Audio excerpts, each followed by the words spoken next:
I am trying to record this. Okay, I started recording, so I will be posting that recorded video in the Moodle itself, so you can visit the Moodle again, and if you have any doubt, see the video again. So that is what I will do. Every class will be recorded, so that you can check it afterwards in the Moodle itself. So I'm going into the class. So what is entomology?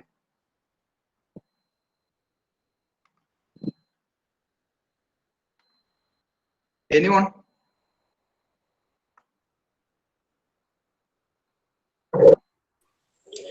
Study of insects. Yes. Study of. Is it the screen is visible to you? Yes, sir. Okay. Okay. So, as someone told, entomology is the study of insects, and it's the branch of zoology that means the study of animals. Zoology is the study of animals, and among the animal kingdom, the branch which study about insects is called as entomology. And if you see the etymology, ETYMOLOG, etymology means how the name originated. The etymology of entomology comes from two words, entomon and logos. Entomon, if you check the meaning of entomon, means there are several books give several meaning. One is insect, as you have already told, it's the study of insect. The other name is segmented. You might have seen the insects are segmented organisms. The body is divided into different segments. The human body is not at all divided into segments. Human body is not divided. If say most of the other animals, say an elephant, a cow, or whatever it may, bird, these are all bodies are not divided into segments. But if you think of insects, if you think about prawns that you might have taken, you might have seen. If you think about centipedes and millipedes, പഴുതാര തേരട്ട എന്നൊക്കെ പറയുന്നത്, if you think about centipedes and millipedes, all those are segmented. The body is divided into segmented organisms, number of segments. Just a minute.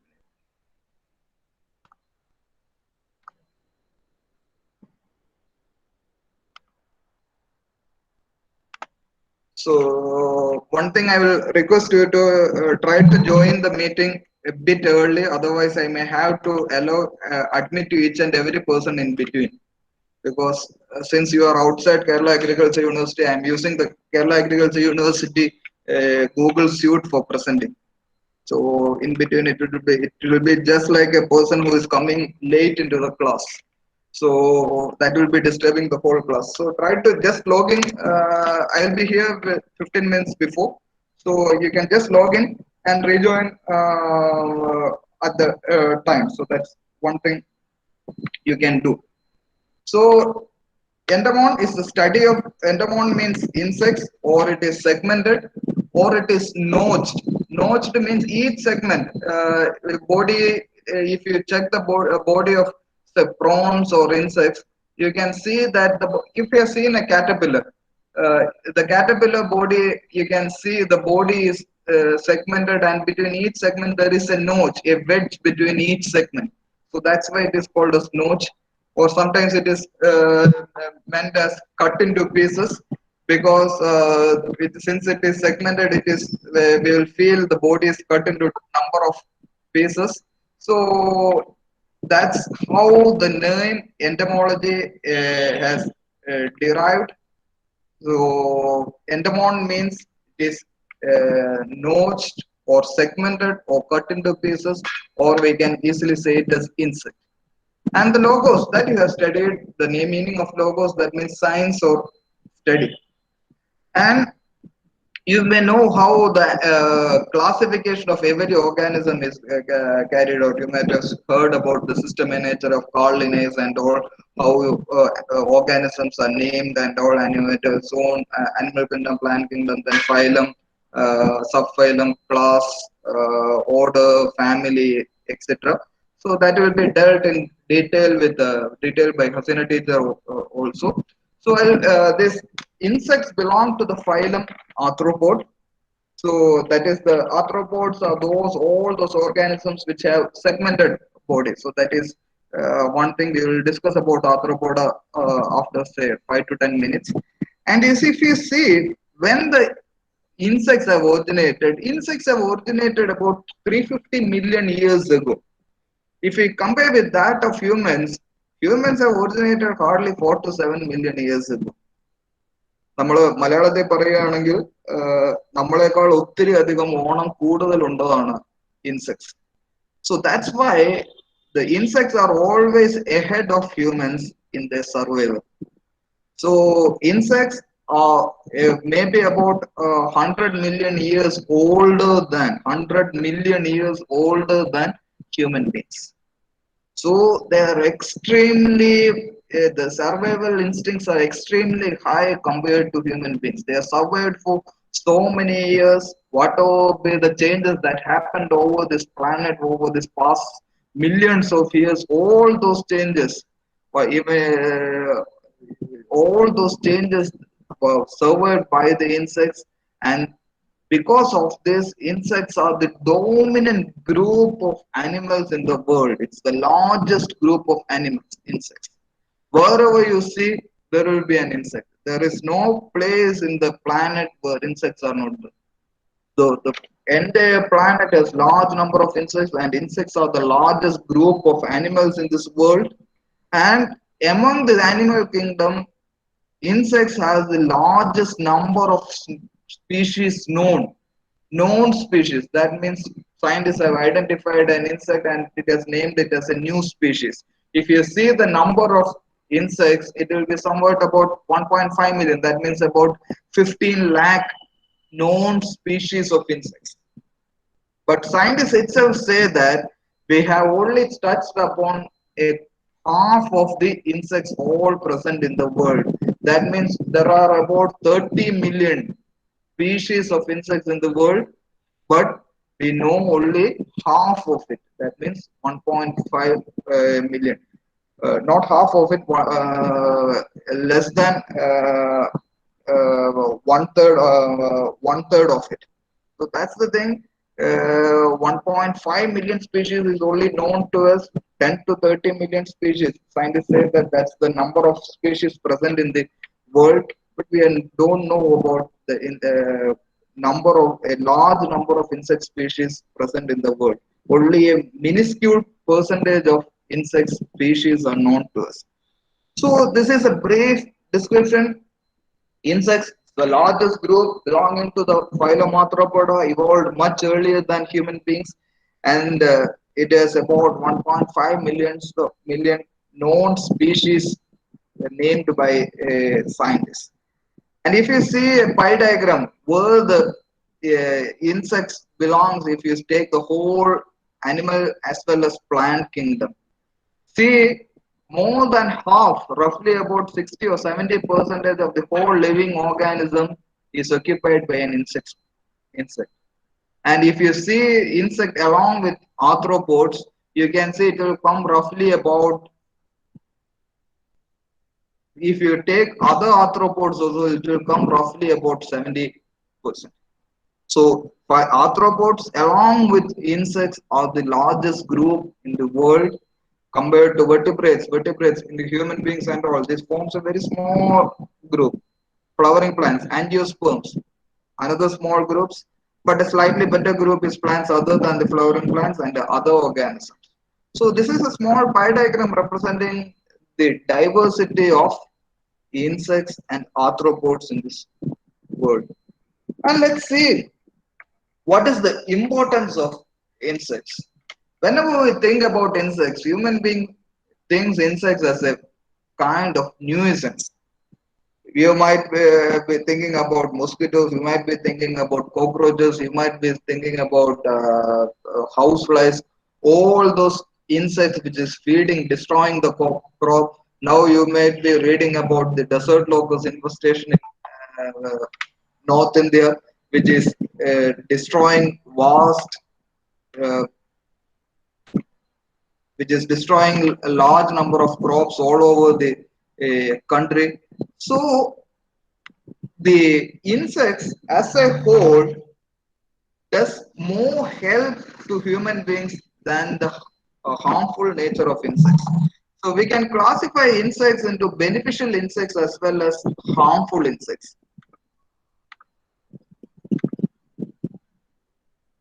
So this is the basic classification of an insect. Insect beneficial as well as harmful insects. Beneficial insects are those which have some benefit to us. You might be for beneficial insects. The first and foremost insect which is of extremely important to the human beings are honeybees or the pollinators, which pollinates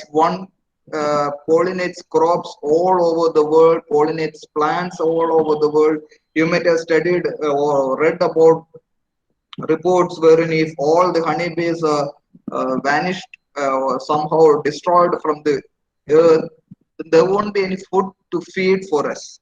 So that's the importance of pollinators. These are extremely critical for the food production in our ecosystem.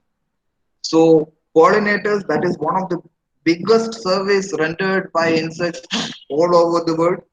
Another beneficial insect is silkworm. All the ladies might be fond of silk sarees and all, and whatever be the silk material, it is derived from an insect, natural.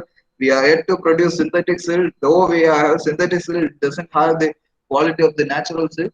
So this is pollinators, then there is silk, and these two belongs to the group of productive insects. That means they produce something which is useful to human beings.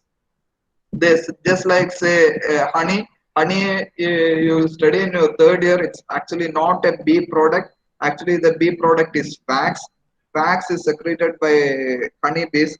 Actually honey is a modified nectar. Honeybees collect nectar from the flowers, and that nectar is processed by these bees, and it is converted into honey. Then silk is there. Then you might have heard about a term called lac, അരക്ക് എന്ന് പറയുന്നു. So you might have studied about the palace constructed with lac for the Pandavas, and അരക്കില്ലം എന്ന് നിങ്ങൾ മലയാളത്തിൽ പഠിച്ചത്. So a house constructed using lac, and that house was burned by Kauravas to destroy Pandavas. So that is the another productive insect. I have not uh, given that you can remember it. That is lac insect. Then next is a group of beneficial insects is called as useful insects. It doesn't produce anything useful to us, but these insects are used by human beings for several purposes. The first one is Drosophila. The Drosophila is the organism which helped us to understand genetics far better, or the molecular mechanisms underlying any living organism. We understood mainly based on the genetic model Drosophila. So almost all the genetic studies, almost all the hereditary studies, by the biochemical or molecular studies, the first studies usually is done in the model organism Drosophila. And these insects are as such used for the control of other insects which are attracting probes and all. So if you might have studied about ladybird beetles and all, I will show you a picture of it. Ladybird beetles which feeds on other insects. These are insect predators. You will study about predators, parasitoids and all in the next class. So these are extremely useful. We use this for managing other insects, insects which feed on other insects. So these are useful to us. Then come to the next term, that is entomophagy. This is a thing which is coming up pretty quickly all over the world. Entomophagy means eating insect. You might have thought about Chinese people and all which are feeding on all the living organisms. And we all blame these Chinese persons for this novel coronavirus, COVID-19. But there are several countries which feeds on insects. And nowadays, the protein source from the insects are considered as the cheapest protein source compared to animal protein. The resources, the water, the fodder required for rearing cattle, rearing beef is extremely high. But the feed requirement for insects is extremely low, and the insects are extremely good protein source. I will show a few pictures. This is the first picture. This is honeybee that you may all know, one of the most productive insect, one of the most helpful insect for the mankind. This is the silkworm. This is the pupae of the silkworm. From this pupae, we will reel the silk thread, and this is the ladybird that you might have studied earlier. This is an insect which feeds on other insects, helping humans to protect their crops. And see this. If you can see this, these are all chocolates available all over the world. If you check the internet, you can see so many of different kind of chocolates made from insect.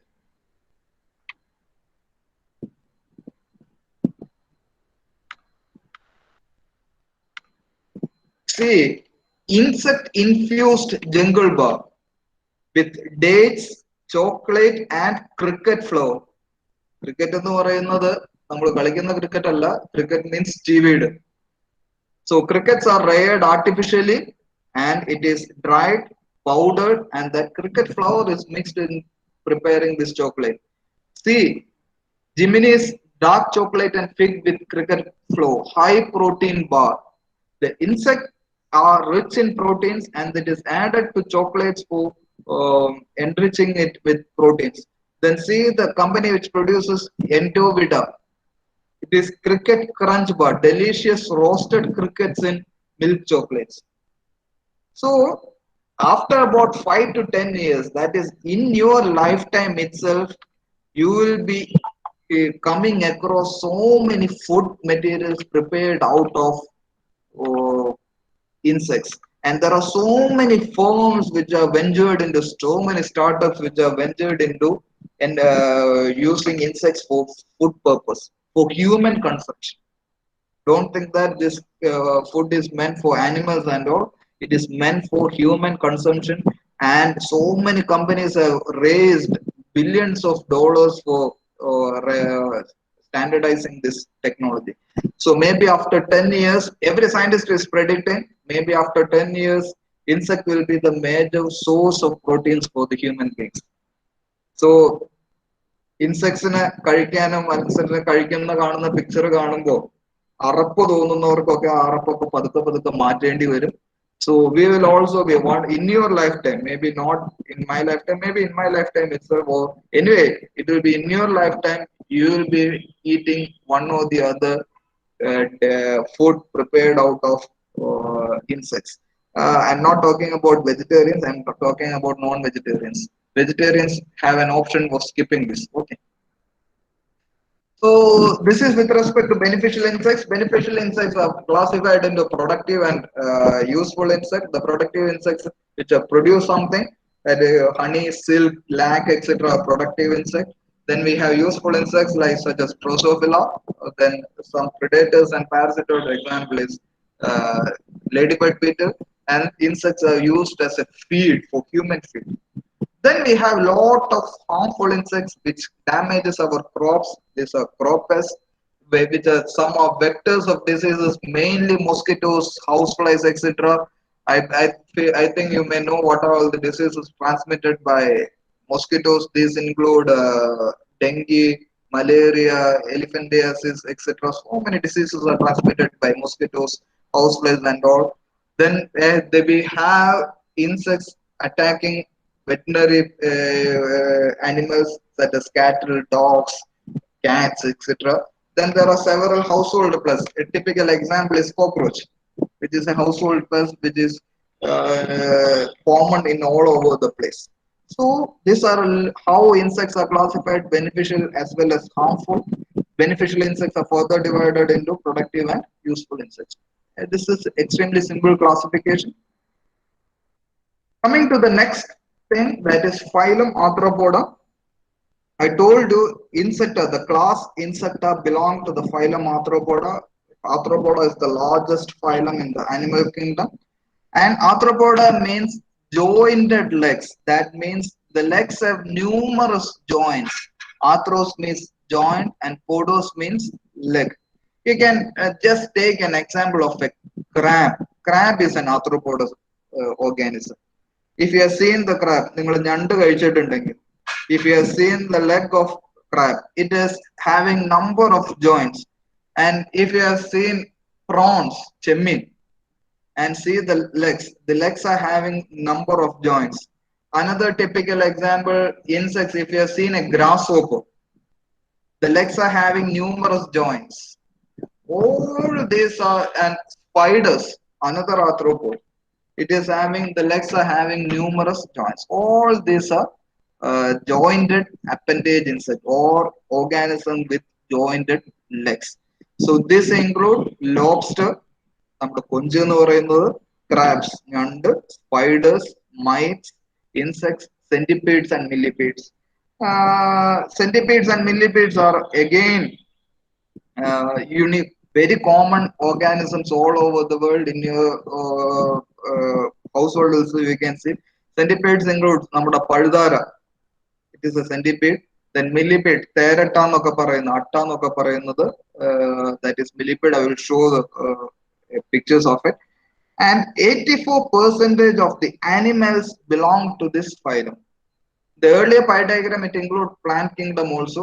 If you take animal kingdom alone, almost 84% of the animals belong to this phylum Arthropoda. And coming to the features of this arthropod, arthropods are extremely hard skin. We call it as exoskeleton. They don't have endoskeleton, they have exoskeleton. I will tell the difference between endoskeleton and an exoskeleton. Take the case of human beings. Our skeletal system is inside the body, not outside. And all the muscles are surrounding the skeleton. Muscles. So we have skeletal system and we have muscles outside the skeletal system. Here it is different for arthropods. We have an exoskeleton, the hardened skeletal organ. It's not actually, it's not the skeletal system, but the hardened structure which forms the skeletal system of the arthropods is outside. That's why it is called as exoskeleton. And it has a chemical called as chitin, which hardens that skeleton. And all the muscles are attached inside the skeleton, not outside. Whatever we see as a skin of arthropod, say നമ്മള് ഞണ്ടിന്റെ തോട് അല്ലെങ്കിൽ ചെമ്മീന്റെ തോട് എന്ന് പറയുന്ന, അകത്തെ ചെമ്മീനിന് നമ്മൾ എല്ലില്ലല്ലോ, മുള്ളില്ല. ഞണ്ട് കഴിച്ചിട്ടുള്ളവർക്ക് അറിയാം, അതിന്റെ അകത്ത് മുള്ളോ എല്ലോ ഇല്ല. So the prawns, the crabs, all those doesn't have any skeleton inside it. Whatever be the hard part is outside. That's exoskeleton. That hardness is rendered by the chemical chitin. And as we have discussed, it has segmented body. That means the body is divided into number of segments, and each segment bears paired jointed appendages. This term might be a bit confusing to you. I told you that all the body is divided into a number of segments, and all these segments have paired jointed appendages. That means each segment will be having two appendages, a pair of appendages.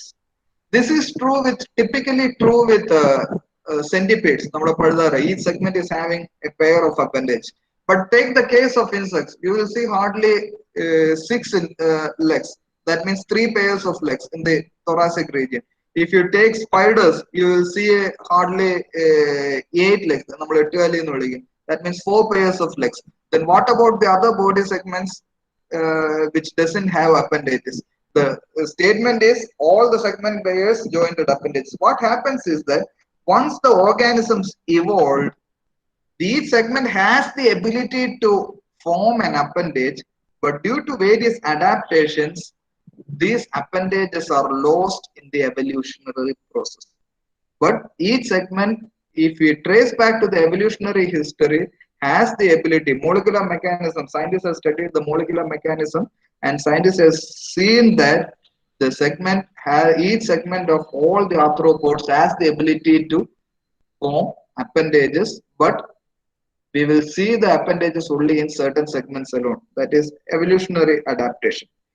And all the arthropods are triploblastic. Triploblastic means the body will be derived from the embryonic ectoderm, endoderm, or mesoderm. You might have studied about ectoderm, mesoderm, and endoderm and all in the embryology part and all. Again, we will be discussing about this in embryonic and post-embryonic. Hopefully, that will be dealt by Manisha. So, body will be divided. The body will be derived from ectoderm, mesoderm, and endoderm. That will be using the embryology thing. If you are remembering about this, if from the plus one, plus two, you might be clear what is ectoderm, endoderm, and mesoderm. And the body is bilaterally symmetrical. That means if you cut through the long, if you have a longitudinal section of an insect, that means take a butterfly and cut it through the longitudinal lengthwise from the middle of the body. And if you see, both sides will be symmetrical, will be mirror images. So all the arthropods are bilaterally symmetrical.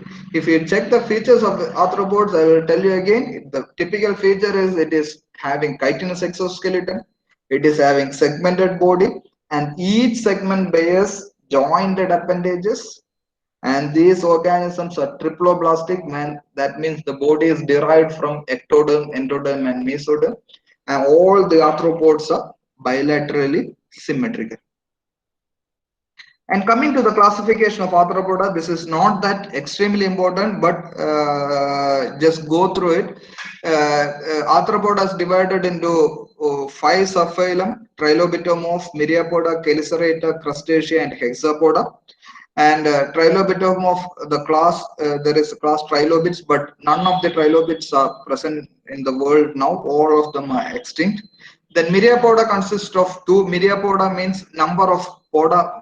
Now, Myria means number of, poda means legs. That means number of legs. We have two classes: Chilopoda and Diplopoda, centipedes and millipedes.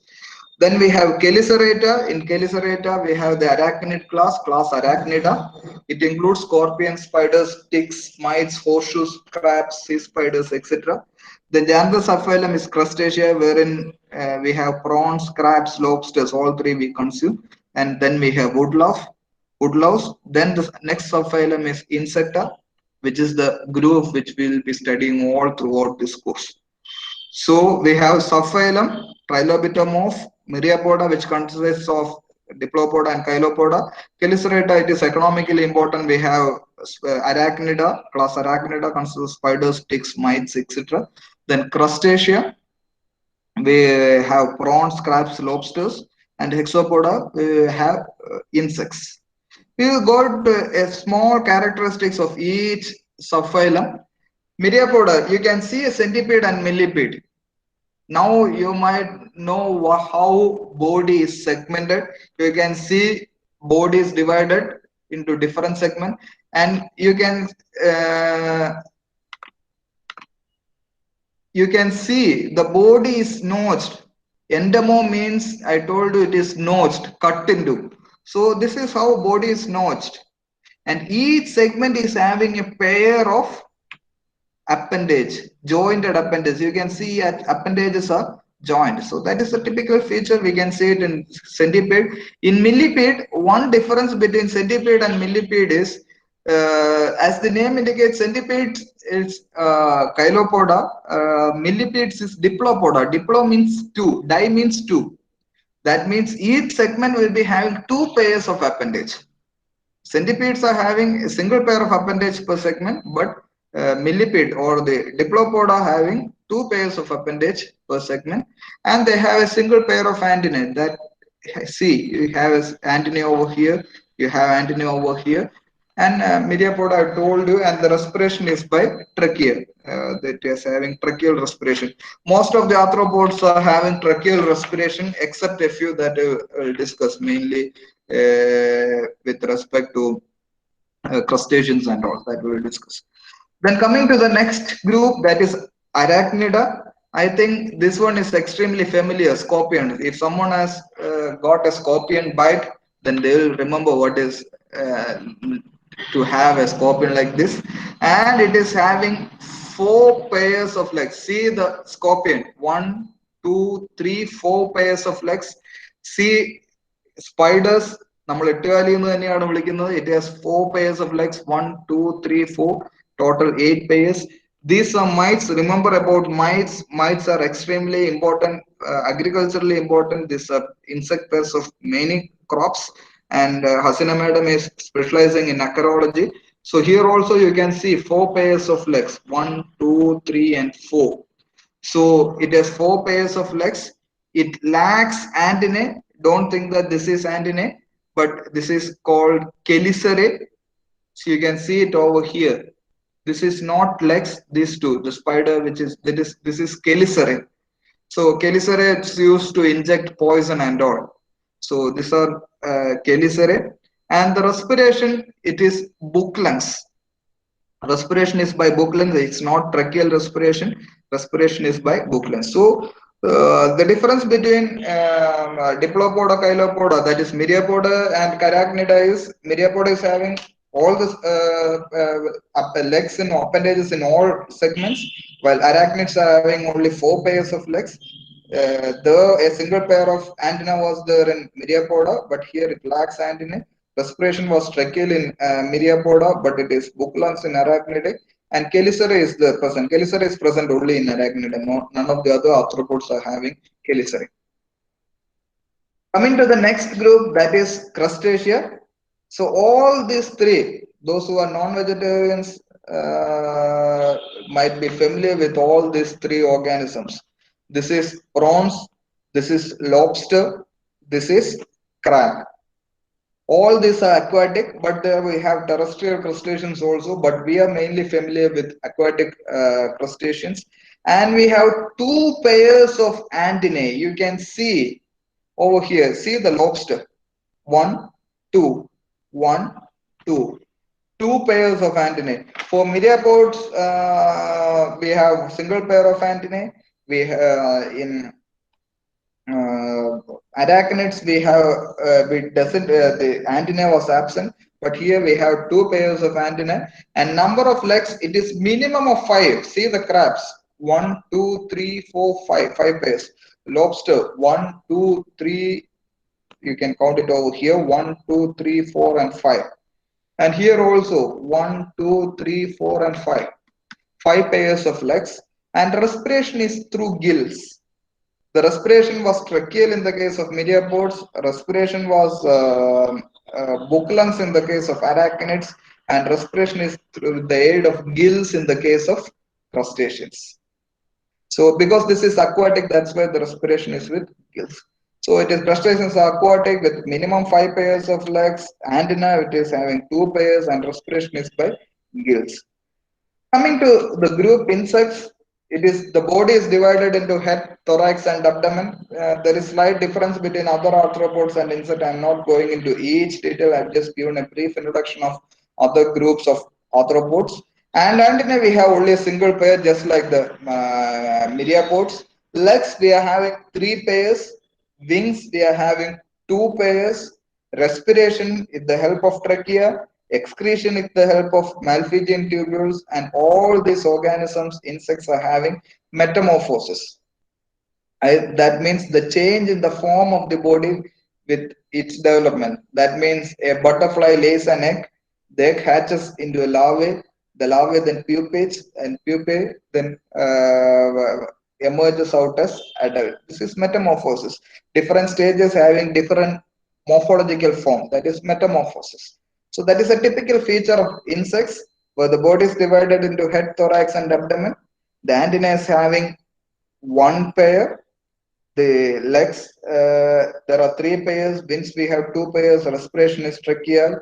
Excretion is by Malpighian tubules, and it exhibits metamorphosis. So we can define insects as triploblastic. That means it is having ectoderm, endoderm, and mesoderm. Bilaterally symmetrical. These triploblastic and bilaterally symmetrical characters are the characters of the phylum Arthropoda.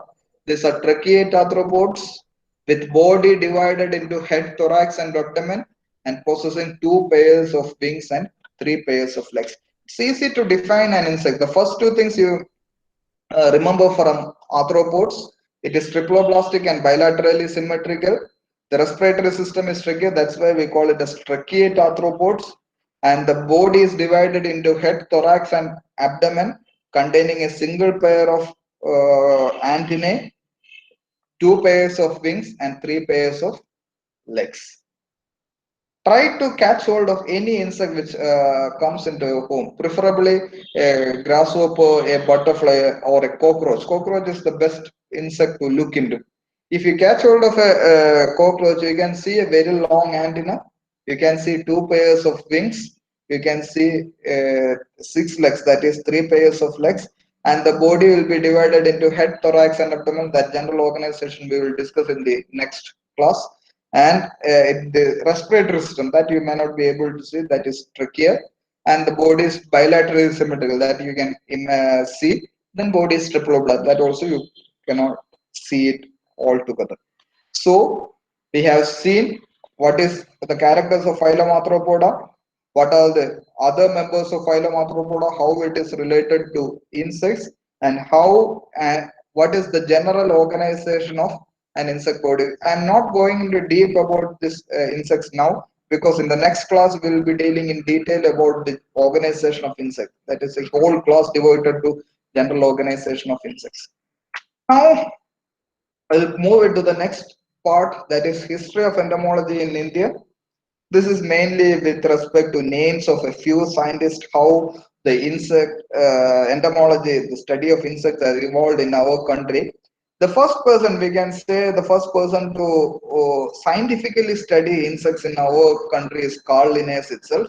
He published the 10th edition of Systema Naturae in 1758, and therein he described number of Indian insects. And we had a disciple of Carl Linnaeus, that is J.C. Fabricius. Was the first naturalist to study Indian insect. He was a student of Carl Linnaeus. He was a follower of Carl Linnaeus. And in 1893, there was a book was published, that was Fauna of British India, that mainly dealt with the moths in our country. At that time, our country was under British rule. That's why the book was called as the Fauna of British India. And later on, another scientist, Kerr. The Kerr, that name Kerr is the name of the scientist. He was the person who studied about lac insects. Bihar and all, the states of Bihar and all are extremely famous for rearing lac for commercial purpose. Then we have a Reverend Father Ho, which studied insects in the Himalayas, and he published a book, Entomology of Himalayas and India. Then there is another scientist whose name is Shrotni. He wrote a book called as Indian Ants. Then this is the person who is well known in the medical circles, Sir Ronald Rose. Ronald Rose is the person who discovered the malarial parasite, Plasmoparum. I think that is Plasmoparum, in the Anopheles mosquito. And he was the person who studied about the vector of the malarial parasitoid. So, parasite, that is so Anopheles mosquito. So he is well known in the medical circles because of the disease malaria, and he was the person who discovered the malarial parasitoid and its vector Anopheles. And in order to further advance the study of entomology in our country, then British government play, recruited a person called as Lionel de Niceville in 1901, and he was the first imperial entomologist to government of India. Imperial entomologist because at that time our country was under the rule of British, that is the king and the queen were there. So that's why it is called as imperial entomologist. So Lionel de Niceville in 1901 was the first person to appoint as imperial entomologist to government of India. And later on in 1903, after Lionel de Niceville was the tenure of Lionel de Niceville was over, Maxwell Lefroy was appointed as this second imperial entomologist. So Lefroy followed Niceville, and in 1903 he wrote two books, Indian Insect Pests and Indian Insect Life. These two are extremely important in the case of history of entomology in India. This can be considered as the book which almost widely describes about the insect fauna of our country. And later on in 1913, the Forest Research Institute and all was established. And Stebbing, a scientist called Stebbing was the, and he was the person who studied a lot about forest entomology. And in the Madras state, the erstwhile Madras state was having another entomologist, whose name is T.B. Fletcher, and he wrote a book called Some South Indian Insects. And later on, up to this T.B. Fletcher, we had all the foreign scientists or the British scientists studying about insects of our country. From that onwards, we have so many Indian scientists taking over the entomological research in our country. The first one is Handbook of Economic Entomology for South India. That's the name of the book, authored by T.V. Ramakrishna Iyer. Then you all are reading and watching about the desert locust infestation in our country. So there is one scientist named Y. Ramayendra Rao who wrote about the desert locust of India. Then there is another scientist called H.S. Pruthi, Hem Singh Pruthi. He wrote a book on textbook of agriculture entomology. So that is mainly dealing with insect pests of crops. Then there is a book by M.S. Mani, that is general entomology. And there is a book by S. Pradhan on insect pests of crop. S. Pradhan was erstwhile head of the Division of Entomology, IR in New Delhi. So he was an extremely eminent scientist, a doyen in entomology, Indian entomology. So he wrote a book called Insect Pests of Crops. Then we have a book, Elements of Economic Entomology. Still, that book is there, but the orders are slightly changed. Now it is Vasundaraj David and B.V. Ramamurthy. Kumaraswamy is no more, but B.V. David is still alive in our country. So B.V. David and B.V. Ramamurthy has revised this book, Elements of Economic Entomology. This is one of the basic books taught all the zoology courses in our country. Those zoology courses all have a book paper on entomology, and they are using this textbooks, Elements of Economic Entomology, as the textbooks for reference for the PG and UG zoology courses. Then we have MRG Keralite, who wrote a very important book, Insects and Mites of Crops in India. This book is published by ICIA. Still, that print is available. Then we have another book, General and Applied Entomology. Still, we refer this book, General and Applied Entomology. Here it is written by K.K. Nair, another Keralite. T.N. Anandakrishnan, this person from Tamil Nadu, is an extremely well-known scientist who studied about thrips in India. He was internationally well known. And B.V. David. B.V. David is nothing but this B. Vasundaraj David. So all three wrote the book, General and Applied Entomology. So these are the scientists and the name of the books and all who were instrumental in pursuing the entomology studies in our country, and how the entomology, science of entomology developed in our country all throughout the years. Now we'll see a few institutions which are important in our country. This is just for your information. Maybe one or two questions may be asked. In 1905, the first institute on agriculture, Agriculture Research Institute, that precursor of IR, Indian Agriculture Research Institute, was established in Bhutan, Bihar by Lord Curzon. Then we had Forest Research Institute. I told you about Forest Research Institute.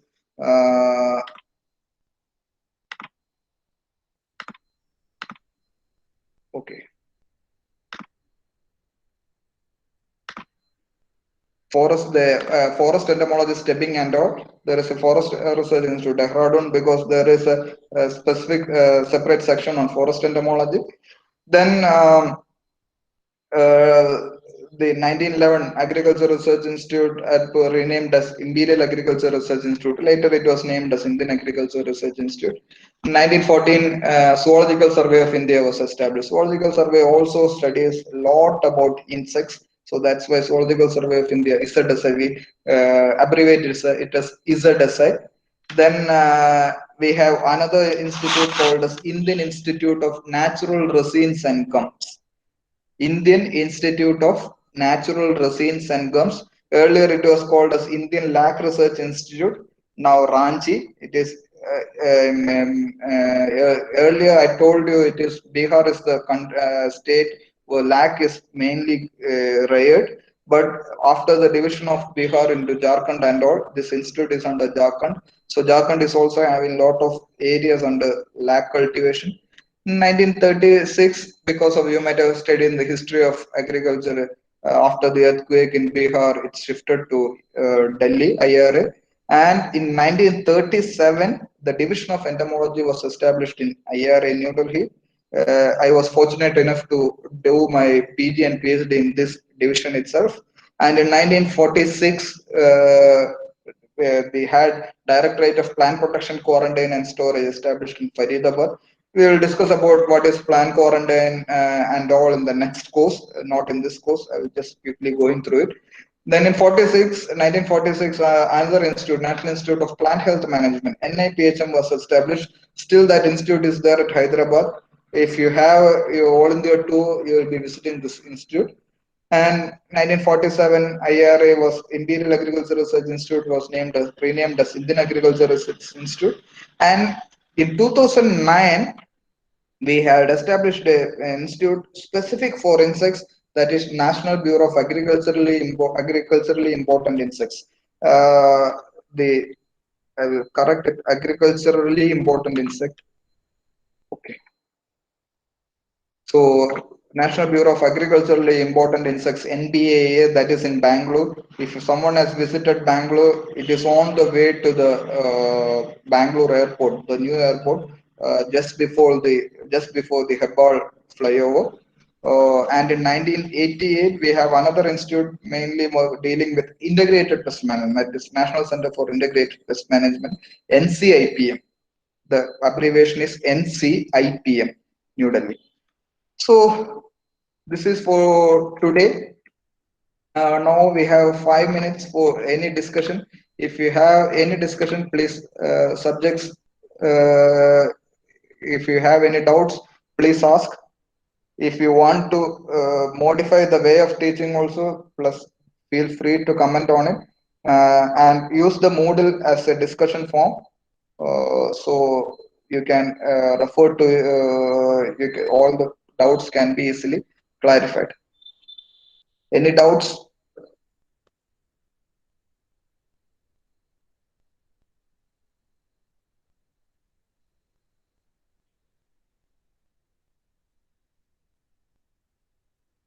No. Was it clear whether the class was clear?